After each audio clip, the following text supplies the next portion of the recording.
लोगों की मेहनत और कोशिश से ये संभव हो सका। पिछले साल इसी साल 26 जनवरी को गणतंत्र दिवस के शुभ अवसर पर भी ढाका यूथ क्लब ने एक कार्यक्रम किया और इसी मैदान में, इसी जगह अंसार भाई का जो मैदान जाना जाता है, वहाँ पर आप तमाम लोग यहाँ पर उपस्थित हुए थे और आज फिर एक बार यहाँ पर आप लोग पधारे, इसके लिए बहुत बहुत शुक्रिया।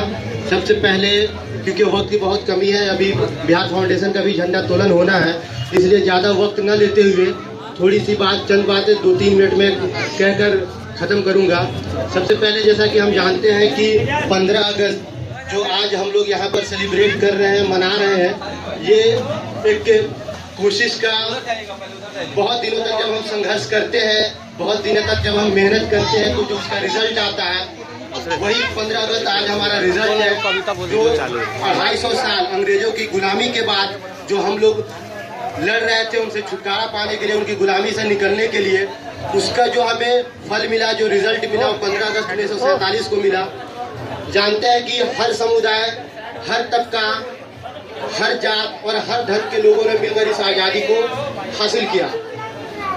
ईस्ट इंडिया कंपनी जब हिंदुस्तान में पहली बार आई व्यापार के लिए, बिजनेस के लिए, धीरे धीरे पूरे हिंदुस्तान में, पूरे भारत में अपना साम्राज्य स्थापित कर लिया।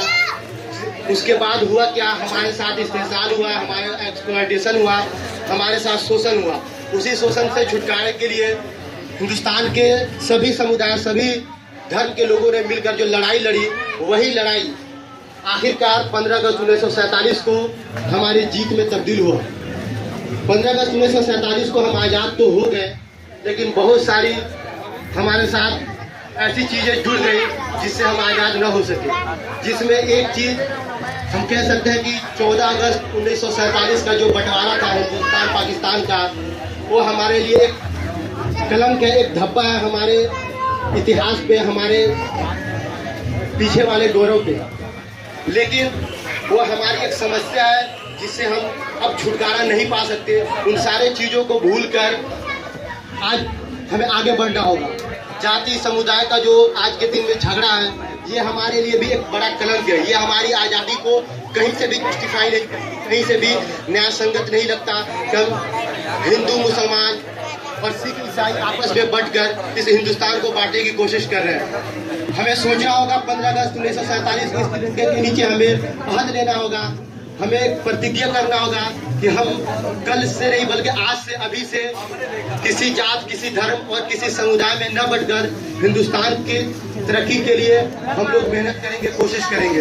ये तरक्की तभी संभव होगी, तभी हम उस तरक्की को छू पाएंगे जब हम तालीम के क्षेत्र में आगे बढ़ेंगे। ढाका यूथ क्लब की लगातार कोशिश है, ढाका के क्षेत्र में, पूर्वी चंपारण के ढाका में लगातार कोशिश कर रहे हैं कि किस तरीके से लोगों के बीच में तालीम को, शिक्षा को, एजुकेशन को आगे बढ़ाया जाए। क्योंकि वक्त की कमी है, इसलिए मैं बुलाना चाहूँगा अपने इमरान कौशल भाई को, अलीगढ़ मुस्लिम यूनिवर्सिटी के मुंबई चैप्टर के जनरल सेक्रेटरी है। मैं उनसे गुजारिश करूँगा कि आए और इस शुभ अवसर पर चंद बातों से लोगों को खिताब करें। इमरान कौशल भाई। अस्सलाम वालेकुम, मेरा नाम इमरान कौशल है, मैं मोतिहारी से हूँ और तारिक भाई को बहुत बहुत धन्यवाद कि हमें इन्होंने बुलाया। मैंने अलीगढ़ यूनिवर्सिटी से MBA किया है और यहाँ पे अभी मैं बिजनेस कर रहा हूँ और बांद्रा ईस्ट में रहता हूँ।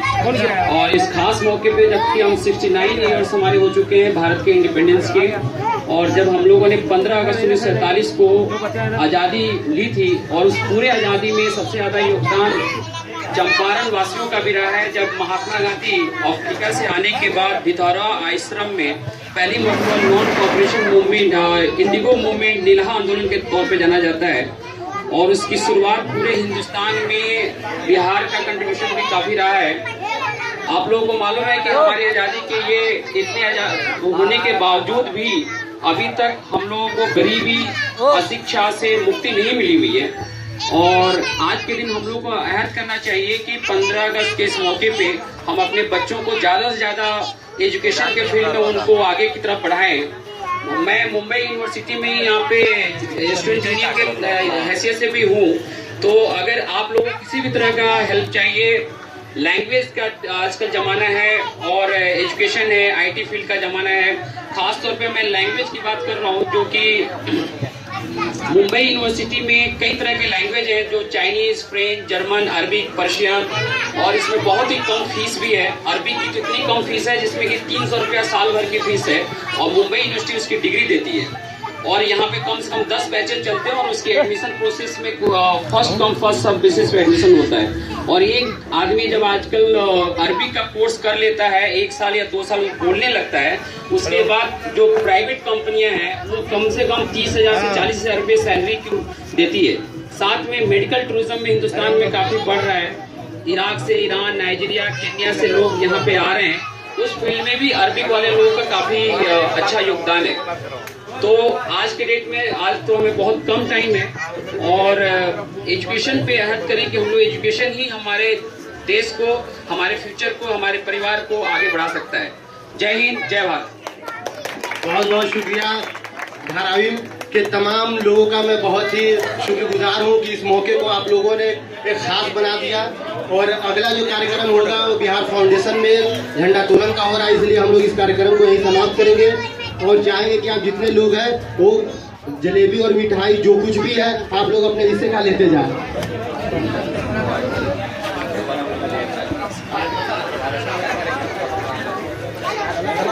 अरे हो गया।